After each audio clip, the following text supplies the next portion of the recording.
Welcome to the Slop Temple. We pray this video helps. You start by preparing the environment and grabbing the toolkit. Don't stall.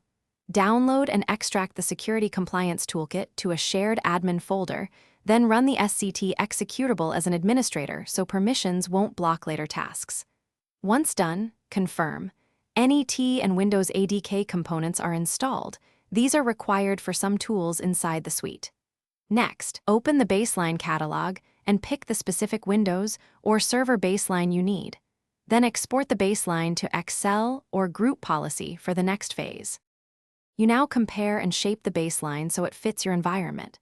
Use Policy Analyzer to load your current configuration and the SCT baseline, then run a comparison to see differences.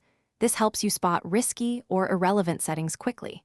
Once you identify changes, modify settings deliberately, accept ones that match security goals, customize those that conflict, and document every change so audits are clear.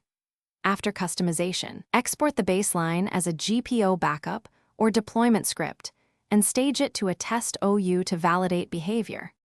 You're ready to roll out and confirm compliance across endpoints. Deploy the generated GPOs through Group Policy Management or apply the scripted installer for bulk rollout. Ensure replication and correct link order.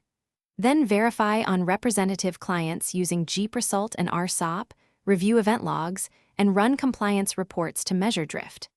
If something breaks, stop further deployment. Restore the previous GPO from the backup you created and use Policy Analyzer to compare and isolate the offending setting.